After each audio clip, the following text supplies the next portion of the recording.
हमारे प्रवक्ता राजभर कटारिया जी, जिला अध्यक्ष हमारे भारद्वाज जी हैं, और हमारे देवेंद्र कुशी लोग प्रत्याशी लोग से हैं, हमारे आज का जो अहम जो विषय है वो भारतीय जनता पार्टी द्वारा जो आने वाले जो कार्यक्रम है, जो सरदार वल्लभ भाई पटेल की जो जयंती है 31 अक्टूबर से,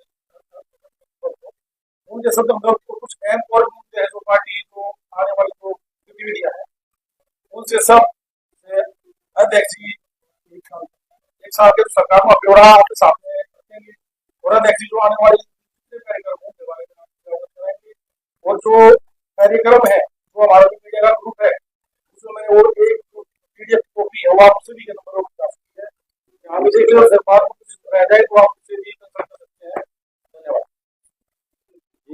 आज की इस प्रेस वार्ता में आप सभी पत्रकार साथियों को मैं दीपावली की बहुत बहुत शुभकामना और बधाई देता हूं। ये त्योहार आप सबके घरों में खुशियां लेके आए, प्रदेश के लिए और देश के लिए। ये दीपावली सबके लिए अच्छी खुशियां लेके आए, इसकी कामना के साथ आप सभी का बहुत बहुत धन्यवाद। और जैसा अभी हमारे मीडिया प्रभारी जी ने आप सबको बताया है, सतीश नांदलदीप प्रदेश में उपाध्यक्ष भी हैं और यहाँ के प्रभारी भी हैं। और आप सबको पता है कि आज 17 अक्टूबर को हरियाणा सरकार जो हरियाणा की जनता के आशीर्वाद से तीसरी बार बनी, उसके 11 वर्ष पूरे, और जो तीसरे टर्म की सरकार है उसका आज 1 वर्ष पूरा हुआ है। मैं इसे 1 वर्ष पूरा होने पर हरियाणा प्रदेश की जनता का धन्यवाद भी करता हूं, बधाई भी देता हूं। और हरियाणा के लोकप्रिय मुख्यमंत्री नायब सिंह सैनी, जिन्होंने जो संकल्प पत्र में हमने अपने 217 वायदे जनता से किए थे और उसमें से 48 वायदे पूरे करने का काम किया है, और 90 वायदे ऐसे हैं जो बहुत जल्दी इसी 2025 में हम लगभग पूरा करने वाले हैं। हरियाणा में जब से तीसरी बार हरियाणा की सरकार बनी है और उसके बाद निकाय के, निगम के, पालिकाओं के चुनाव भी हुए, और आज मैं कह सकता हूं कि हरियाणा में ट्रिपल इंजन की सरकार काम कर रही है। इसीलिए हरियाणा में 3 गुना गति के साथ विकास के काम हुए हैं। और चाहे किसान हो, चाहे महिला हो, चाहे युवा हो, चाहे गरीब कल्याण की योजनाएं, सरकार ने सबका हक सबको देने का काम किया है। आज हमारे पूरे हरियाणा के अंदर जो प्रशासन की दृष्टि से 22 जिले, उन सब जिला स्तर पर भी आज कार्यक्रम रखे गए हैं। सभी मंत्रीगण उसमें आएंगे, और हमारे हरियाणा के मुख्यमंत्री नायब सिंह सैनी जी भी जो पंचकुला से पूरे हरियाणा की जनता से जुड़ने का काम करेंगे। बहुत सारे जो दीपावली के अवसर पर बधाई भी देंगे, और बहुत सारे जो काम हुए हैं जो उनके लाभार्थी उनसे सीधा संवाद भी करेंगे। इस प्रकार से आज ये पूरा प्रोग्राम पूरे हरियाणा प्रदेश में रहने वाला है। और एक प्रोग्राम जो हमारे भारतीय जनता पार्टी का देश के पहले गृह मंत्री सरदार वल्लभ भाई पटेल जी की 150वीं जयंती का अवसर है, और 31 अक्टूबर से सरदार वल्लभ भाई पटेल जी के जयंती से शुरू होकर कुछ कार्यक्रम और भी हमारे होंगे, जिसमें जहां 31 तारीख को प्रत्येक जिला स्तर पर हम रन फॉर यूनिटी का आयोजन करेंगे, और उसमें 18 वर्ष से लेकर 35 वर्ष तक की आयु के युवाओं की अच्छी भागीदारी रहे, इस प्रकार की एक हमारी योजना है। बहुत भव्य उसमें रन फॉर यूनिटी में हर साल हम ये करते हैं। इस साल भी हम 31 तारीख को करने वाले, और इसी काम को फिर आगे बढ़ाते हुए 6 नवंबर से लेके और 24 नवंबर तक, 25 नवंबर तक एक प्रत्येक हरियाणा प्रदेश की जो 10 लोकसभा सीटें हैं, 10 की 2 लोकसभा सीटों पर 3 दिन की पैदल यात्रा रहेगी, और उस पैदल यात्रा में लगभग 10 किलोमीटर की डेली वो रहेगी। एक लोकसभा में 3 दिन वो यात्रा रहेगी। उसकी डेट जिला वाइज, लोकसभा वाइज हम बाद में बताने वाले हैं, क्योंकि ये प्रोग्राम 6 नवंबर से हमारा शुरू होगा। और इसमें जो हमारे 5 लोकसभा के सांसद हैं, 5 राज्यसभा के सांसद हैं, उनको इस काम में लगाया है। अगर किसी की ड्यूटी कहीं चुनाव में या किसी काम के सिलसिले में बाहर होगी, तो जो हमारे प्रभारी मंत्री हैं वो रहेंगे, या जिन्होंने चुनाव लड़ा है वो इसका नेतृत्व करेंगे। एक जितने भी हमारे जनप्रतिनिधि हैं जिस लोकसभा में जो चुनाव लड़ा है वो उसमें सब रहेंगे। हमारे जो जनप्रतिनिधि है, जिला परिषद के चेयरमैन है, नगर पालिका के चेयरमैन है, नगर परिषद के चेयरमैन है, ब्लॉक समिति के चेयरमैन है, वो सब जनप्रतिनिधि भी इस यात्रा में रहेंगे। और इस यात्रा में 5 सभाएं डेली होंगी। एक यात्रा जो चलेगी वो 2 किलोमीटर के बाद, 1.5 किलोमीटर के बाद जो 10 किलोमीटर की यात्रा रहेगी, उसके 5 पड़ाव भी रहेंगे। उसमें सभी चीजों को लेके और सरदार वल्लभ भाई पटेल जी की जो जीवनी है उसके बारे में जनता को जागरूक करने का काम करेंगे। उसके बाद 26 नवंबर से 25 नवंबर तक ये हमारी लोकसभा की यात्राएं रहेंगी। और 26 नवंबर से फिर एक यात्रा शुरू होगी और वो 6 दिसंबर तक चलेगी। जो 6 दिसंबर तक चलेगी, जहां सरदार वल्लभ भाई पटेल जी की जो प्रतिमा लगी है, केवड़िया जो स्थान है, वहां तक वो यात्रा रहेगी। और वो यात्रा देश के अलग अलग 4 स्थानों से शुरू होगी। एक यात्रा दिल्ली से शुरू होगी, और जो यात्रा हमारी 4 शुरू होंगी उसमें प्रत्येक जिले से 5 युवा कार्यकर्ता जिनकी आयु 18 से 35 साल रहेगी, उसमें 5 बीजेपी के कार्यकर्ता रहेंगे और 3 कार्यकर्ता अन्य सामाजिक काम करते हैं, जो युवा एनजीओ चलते हैं या समाज का कोई काम करते हैं, जो सरदार वल्लभ भाई पटेल जी की उस यात्रा में शामिल होना चाहते हैं। ऐसे सामाजिक कार्यकर्ताओं को भी हम उसमें शामिल करते हुए बीजेपी का और सामाजिक कार्यकर्ताओं का दोनों का मिला के एक यात्रा जैसे दिल्ली से चलेगी, एक जयपुर से चलेगी, एक मुंबई से चलेगी, और एक जहां उनका जन्म स्थान है सरदार वल्लभ भाई पटेल जी का, एक वहां से चलेगी। और वो सभी यात्राएं 6 दिसंबर को केवड़िया में पहुंचेंगी। वो भी एक बड़ा भव्य प्रोग्राम रहेगा और ये लगभग 150 किलोमीटर की एक यात्रा रहेगी। ये जो 4 यात्राएं चलेंगी 4 स्थानों से 150 किलोमीटर की दूरी की यात्राएं रहेंगी। इस प्रकार से एक बड़ा प्रोग्राम सरदार वल्लभ भाई पटेल जी की 150वीं जयंती हम मनाने का काम करेंगे। और सरदार वल्लभ भाई पटेल जी के जीवन से और एक भारत श्रेष्ठ भारत का जो मंत्र सरदार वल्लभ भाई पटेल जी ने दिया था, 562 रियासतों को जोड़ते हुए जब 1947 में अपने देश को आजादी मिली, उस समय अंग्रेजों ने बहुत सोची समझी चाल के माध्यम से जो उस समय की रियासत थी उनको भी मुक्त करने का काम किया था, उनके ऊपर जिम्मेवारी छोड़ने का काम किया था। और उस समय कुछ रियासतें ऐसी थी, जैसे हैदराबाद की थी, जम्मू कश्मीर की थी, कुछ रियासतें ऐसी थी, वो बाद में सरदार वल्लभ भाई पटेल जी के प्रयास से वो सब मिली। इस प्रकार से 562 रियासतें मिली।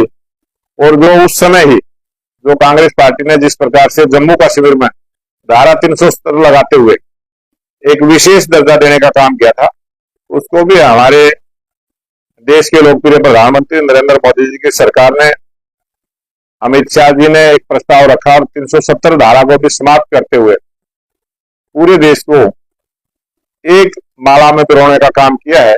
ऐसे हमारी जो 11 वर्ष की सरकार की उपलब्धियां हैं, उन सब उपलब्धियों को लेकर भी हम इस यात्रा में भाग लेंगे और सारी उपलब्धियां हम जनता के बीच में रखने वाले हैं।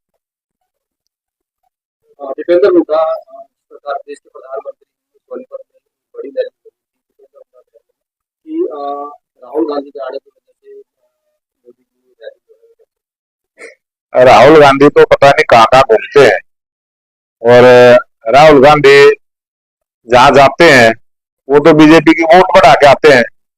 हमें तो अच्छा लगता है वो बार बार आए, और बार बार जनता के बीच में जब आते हैं तो वो कुछ ना कुछ ऐसा करके जाते हैं, उससे बीजेपी के बारे में लोगों का अपने आप मन बदलता है और वो बीजेपी के पक्ष में आते हैं।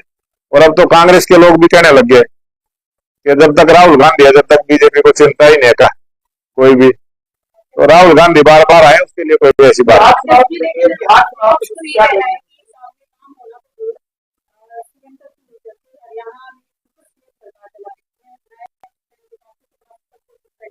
ये विपक्ष के लोग इस प्रकार से हमेशा करते रहे हैं, और विपक्ष के लोग जो बोलते हैं वो तो देश की जनता समझती है, और सबको पता है कि जो जिस प्रदेश का मुख्यमंत्री होता है उसी की चलती है, उसी के सिस्टम से काम होते हैं।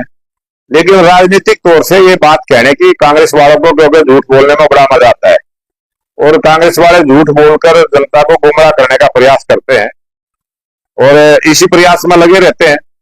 उनको आज कोई मुद्दा नहीं है, कांग्रेस के पास, विपक्ष के पास कोई मुद्दा नहीं है। वो विकास की बात करें, जनता के विकास की डिमांड करें, विपक्ष की अच्छी भूमिका में रहें, और वो ये बताएं कि देश में कहां नई सड़कें बनानी चाहिए हमारी सरकार ने, वो कभी बात नहीं रखते ऐसी। वो जो हम नई सड़कें बनाते हैं और उल्टा जाके किसानों को भी भड़काने का प्रयास करते हैं। किसी शहर से कोई सड़क निकलती है, वहां जाके कोई आंदोलन हो, इस प्रकार की प्लानिंग करते हैं। कांग्रेस का आज एक सूत्री कार्यक्रम है कि सरकार के विकास के काम हो, जन कल्याण की योजनाएं हो, उनको जाके जनता को गुमराह करना। लेकिन देश की जनता जागरूक हो चुकी है, देश की जनता अब विपक्ष के बहकावे में आने वाली नहीं है, और जितने भी उन्होंने प्लानिंग करके जो योजनाएं बनाने का प्रयास किया वो सब विफल हुई।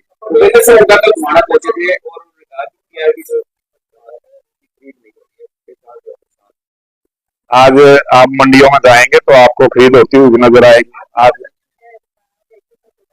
देखो, प्रदर्शन करना उनका काम है, किसान को सुविधा देना हमारा काम है। हम किसान को सुविधा दे रहे हैं। हम किसान की 24 फसलें हरियाणा प्रदेश के जो भी किसान उगाता है सबको एमएसपी पे खरीदने की गारंटी हरियाणा सरकार ने दे रखी है, और उसको हम कर रहे हैं। अच्छी व्यवस्थाएं मंडियों में करी है, पीने के पानी की हो या बैठने की हो, या जब किसान अपनी फसल को लेकर मंडी में पहुंचता है, वहां से लेकर उसके खाते में पैसा देने तक की काम हरियाणा सरकार कर रही है। और आज हरियाणा का किसान खुशहाल है, हरियाणा का किसान हरियाणा सरकार की पॉलिसी से संतुष्ट है। ये जो आंदोलन कर रहे हैं ये राजनीतिक लोग हैं जिनका खेती किसानी से कोई संबंध नहीं है, खेती किसानी को जानते भी नहीं है। अच्छे सफेद कपड़े पहन के आते हैं, अच्छे मीडिया में सुर्खियों में रहते हैं, भाषण करते हैं, किसान से उनका कोई लेना देना नहीं है, किसान के दुख दर्द को जानते नहीं है।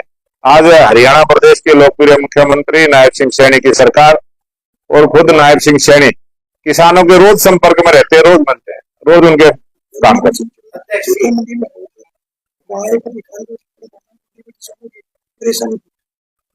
ये राजनीति करने का एक स्टंट है, इससे ज्यादा कुछ नहीं है। आप सबने भी देखा है कि किस प्रकार से जो सारा कैमरे में कैद हुआ है, एक अधिकारी पर जिस प्रकार से थप्पड़ मारा है, ये तो आप भी सोच सकते हैं। आप सब पत्रकार साथी हैं, आपकी मीडिया से देखते हैं। जो अधिकारी काम के लिए वहां उसकी बात सुनने के लिए गया था, उसी पर थप्पड़ मारना कौन सा ठीक बात है?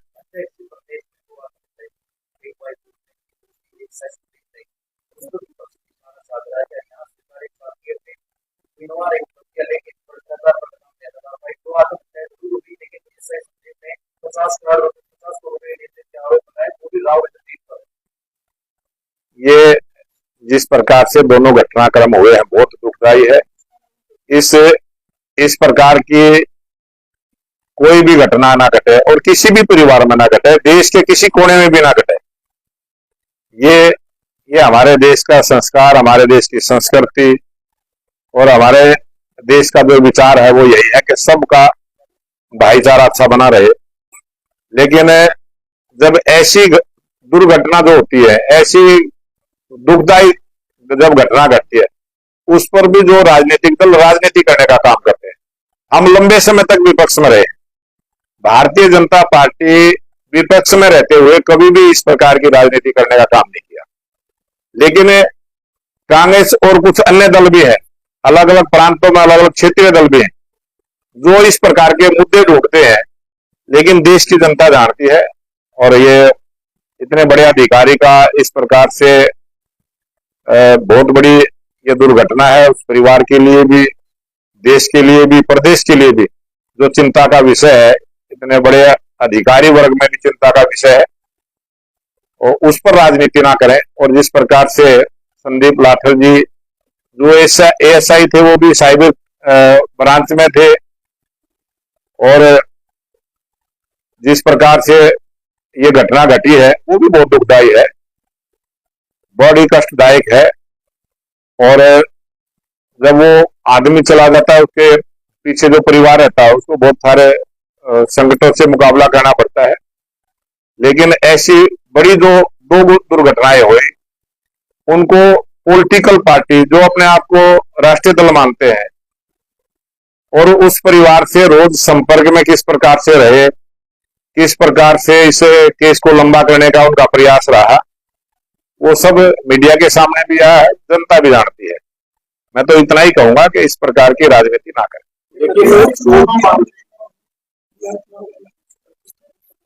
आज बिहार का चुनाव है, और बिहार के चुनाव में सभी राजनीतिक पार्टियां लगी है, और भारतीय जनता पार्टी के शीर्ष नेतृत्व का धन्यवाद करता हूं। सभी सीटों की घोषणा हो चुकी है, सभी उम्मीदवार हमारे मैदान में है, और 6 तारीख को और 11 तारीख को जो वोटिंग होगी, पूरा विश्वास है कि बिहार की जनता एनडीए की सरकार बनाने का काम करेगी, और देश के लोकप्रिय प्रधानमंत्री नरेंद्र मोदी जी की सरकार की नीतियां रही है, जो बिहार में लंबे समय से एनडीए का शासन रहा है, उन सब कामों पर, विकास के काम पर मोहर लगाने का काम बिहार की जनता करेगी, और स्पष्ट बहुमत की सरकार एनडीए की बिहार में बनने वाली। अध्यक्ष, जीरो टॉलरेंस की बात बीजेपी करती है, लेकिन विपक्ष कह रहा है कि जो एक पुलिसकर्मी और एक आईपीएस अधिकारी की मौत के पीछे कहीं ना कहीं भ्रष्टाचार है, इसको लेकर आप क्या कहें?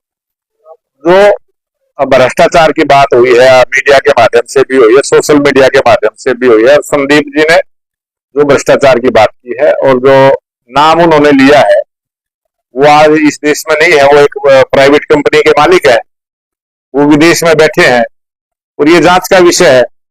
और हमारे प्रदेश के मुख्यमंत्री नायब सिंह सैनी जी ने मीडिया के सामने प्रेस में भी ये बात कही है, और हम भी ये बात कह रहे हैं कि बिल्कुल निष्पक्ष जांच होगी, कानून अपना काम करेगा, और अपराध करने वाला कानून से बच नहीं सकता, जो भी अपराध करेगा वो जरूर पकड़ में आएगा।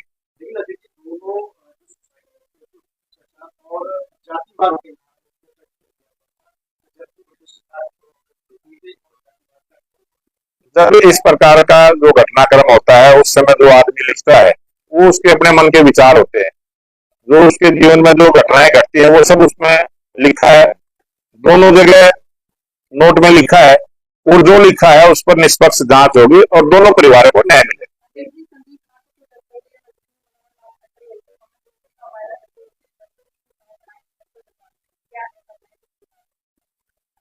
जो हमारे